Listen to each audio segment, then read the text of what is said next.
స్వచ్ఛత అంటే నందిని పాలు మరియు పెరుగు.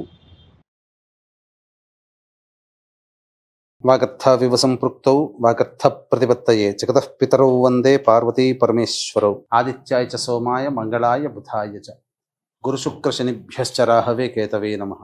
శృంగేరి జగద్గురు పీఠాధిపతులకి, కంచి పీఠాధిపతులకి నమస్కారములు తెలియజేసుకుంటూ కార్యక్రమాన్ని ప్రారంభిద్దాం. ద్వాదశ రాశులలో భాగంగా మే 18వ తారీఖు నుంచి 31వ తారీఖు వరకు ఈ 12 రాశుల వారికి ఏ విధంగా ఉండబోతుందో తెలుసుకునే ముందు గ్రహ సంచారం గురించి తెలుసుకుందాం. మేషంలో బుధుడు, వృషభంలో రవి, మిథునంలో గురువు, అలాగే కర్కాటకంలో కుజుడు స్తంభించి ఉండడం.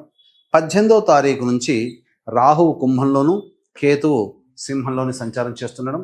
మీనరాశిలో శని శుక్రుల యొక్క సంచార ప్రభావం వెరసి చూసినట్లయితే వీక్షించేటువంటి ప్రేక్షకులకి ఒక అద్భుతమైనటువంటి యోగము ఈ మే 18, 19, 20వ తారీఖులో నుంచి చూసుకుంటే రాహుకేతుల మధ్య మొత్తము సప్తగ్రహాలు బంధింపబడి ఉండడం, కాలసర్పదోష ప్రభావము మే 18వ తారీఖు నుంచి ప్రభావం ప్రారంభమైంది.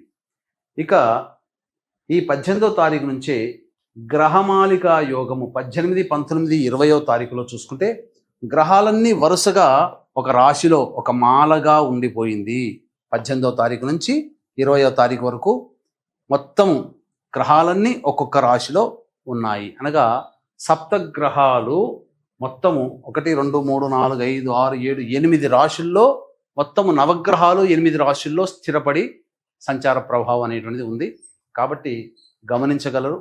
మే 18వ తారీఖు నుంచి 31వ తారీఖు వరకు ధనుస్సు రాశిలో జన్మించినటువంటి వారికి ఏ విధంగా ఉండబోతుందో తెలుసుకునే ప్రయత్నం చేద్దాం. గురువు మిథున రాశిలోకి ప్రవేశం చేశాడు 14వ తారీఖు నుంచి. సంపూర్ణంగా యోగాన్ని కలగజేసేటువంటి పరిస్థితి. ప్రతి పనులలో దైవానుగ్రహం కలుగుతుంది. అంటే దైవానుగ్రహం అంటే ఏమీ లేదండి, అదృష్టం. అంటే ప్రతి పని సజావుగా పూర్తిగా వెళ్ళగలుగుతుంది. ఇక రవి కూడాను వృషభ రాశిలో సంచారం చేస్తున్నటువంటి కారణం చేత నిరుద్యోగస్తులకి, గత కొంతకాలంగా ఇబ్బంది పడుతున్నటువంటి వాళ్ళకి ఉద్యోగం లభించే అవకాశాలు ఎక్కువగా ఉన్నాయి. ఆల్రెడీ ఉద్యోగం చేస్తున్నటువంటి వాళ్ళు కొత్త ఉద్యోగం కోసం ప్రయత్నం చేస్తే కనుక ప్రమోషన్స్తో కూడుకున్నటువంటి బదిలీలు జరిగే అవకాశాలు ఎక్కువగా ఉన్నాయి. లేదా ఉన్న ఉద్యోగంలోనే ప్రమోషన్స్ పొందే అవకాశాలు ఈ యొక్క మాసంలో అధికంగా ఫలితాలు కలుగుతాయని చెప్పవచ్చు. ఇక బుధుడు కూడాను అనుకూలంగానే ఉన్నాడు. సంపూర్ణముగా మీ తెలివితేటలను ప్రదర్శించడం ద్వారా మీరు ఏదైతే ఆలోచన చేస్తారో అది అనుకున్నటువంటిది ఇంప్లిమెంట్ చేసేటువంటి స్థితి దాకా వెళ్ళడం, అన్ని విధాలుగా యోగదాయకమైనటువంటి పరిస్థితిలో ఉంటారని చెప్పవచ్చు.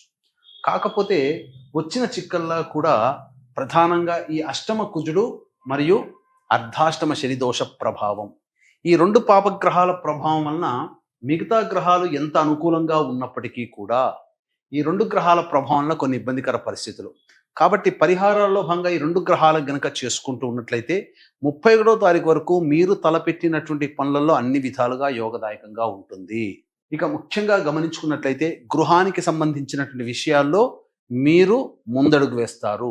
అంటే ఇల్లు తీసుకోవాలనే ఆలోచన, లేదా ప్లాట్ తీసుకోవాలని, లేదా వాహన కొనుగోలు, ఏదైనప్పటికీ కూడా స్థిరాస్తులకు సంబంధించినటువంటి విషయాల్లో మీకు అనుకూలంగా ఉండబోతుంది అని చెప్పవచ్చు. లేదు ఉన్నటువంటి ఇంటిని లేదా ఆ స్థిరాస్తుల్ని అమ్మకాలు జరుపుకోవాలంటే మీకు మంచి అవకాశంతో, మంచి రేటుతో వచ్చే అవకాశాలు ఈ మాసంలో గోచరం అవుతుంది. కాబట్టి ఏదేమైనా కానీ ప్రయత్నం చేసుకునే ఏదైనా కానీ మీరు వెసులుబాటు చూసుకొని ముందడుగు వేయండి, మంచి జరుగుతుంది. అయితే ప్రధానంగా అన్ని రాశుల వారికి ఈ 31వ తారీఖు వరకు కూడా కాలసర్పదోష ప్రభావం, ఈ రాహుకేతుల యొక్క ప్రభావము, రాహుకేతుల మధ్యలో అన్ని గ్రహాలు ఉండడం, కాబట్టి మంచి చెడు అనేటువంటిది ఒకే రకంగా ఉంటుంది. కాకపోతే గ్రహాలన్నీ కూడాను ఇప్పటి వరకు మనం యోగించే గ్రహాల గురించి తెలియచేసుకున్నాం, యోగించని గ్రహాల గురించి కూడా తెలుసుకున్నాం. ఈ అర్ధాష్టమ శని, అష్టమ కుజ ప్రభావంతో పాటు ఈ రాహుకేతులు కూడా మీకు ప్రధానంగా చూసుకుంటే ధనుస్సు రాశి వారికి రాహుకేతులు యోగిస్తారు. ఇది మాత్రం చెప్పవచ్చు. ఎందుకనంటే 3వ స్థానంలో రాహు, 9వ స్థానంలో కేతు దిగ్బలురై ఉన్నటువంటి కారణం చేత ఉన్నటువంటి 9 గ్రహాలలో ఈ శని కుజులు తప్ప మిగతావన్నీ కూడాను అనుకూలంగా ఉండబోతున్నాయి. శని ఎలాగో సంచారం చేస్తూ కొన్ని రోజుల్లో మంచి, కొన్ని రోజుల్లో చెడు, అది ఎలాగో ఉంటుంది. కాబట్టి ఎక్కువ గ్రహాలు అనుకూలంగా ఉన్నాయి కాబట్టి తలపెట్టినటువంటి పనులని ముందుకు తీసుకువెళ్ళే ప్రయత్నం చేయండి. ఆత్మవిశ్వాసంతో ముందడుగు వేయండి. గ్రహాలు మీకు సపోర్ట్ చేస్తాయి. విదేశీయానము, విదేశీ విద్యకు సంబంధించే ప్రయత్నాలన్నీ కూడా కొలిక్కి వస్తాయి. విద్యార్థులు మంచి ఉన్నత శ్రేణితో పాస్ అయ్యే అవకాశాలు ఉంటాయి. కాంపిటీషన్ ఎగ్జామ్స్లో మీకు తప్పకుండా మంచి ఆశించినటువంటి ఫలితం కలుగుతుందని చెప్పవచ్చు. వివాహం కావాల్సినటువంటి అబ్బాయిలకి అమ్మాయిలకి తప్పకుండా వివాహ సంబంధాలు కుదిరే అవకాశాలు ఉంటాయి. అయితే అష్టమ కుజుడు అర్ధాష్టమ శని ప్రభావం వలన వాహనాన్ని నడిపేటప్పుడు జాగ్రత్తలు పాటించండి. ఆరోగ్యం పట్ల శ్రద్ధ వహించండి. ఇంత మాత్రం మనం చెప్పవచ్చు. మిగతావన్నీ కూడాను అనుకూలంగా ఉన్నాయి. అయితే రోజువారీ దినచర్యలో భాగంగా 18వ తారీఖు నుంచి 31వ తారీఖు వరకు ఏ విధంగా ఉండబోతుందని తెలుసుకునే ముందు వీక్షించే ప్రేక్షకులకి గమనిక.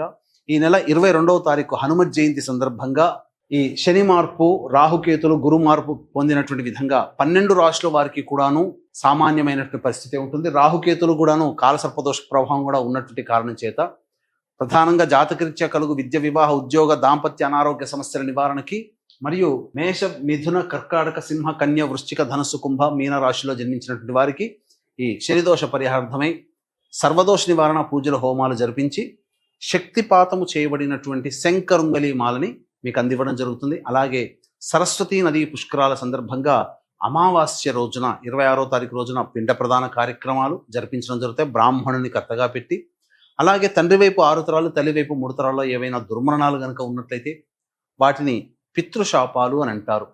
ఈ పితృశాపాల నివృత్తికి కర్ణాటకలో కార్యక్రమాలు చేయించడం జరుగుతుంది. ముఖ్యంగా ఈ పితృశాప ప్రభావం వలన కుటుంబంలో ఏ శుభకార్యము జరగదు. అన్నీ కూడాను ఇబ్బందికరంగా మారుతాయి. అన్నీ నోటిదాకా వచ్చి వెనక్కి వెళ్ళిపోతాయి. కాబట్టి ఈ పితృదోష నివారణ కార్యక్రమాలు కూడా జరిపించడం జరుగుతుంది. అవకాశం ఉన్న వాళ్ళు కార్యక్రమ తదనంతరం కాంటాక్ట్ చేసి మీ పూర్తి వివరాలు తెలుసుకోవచ్చు.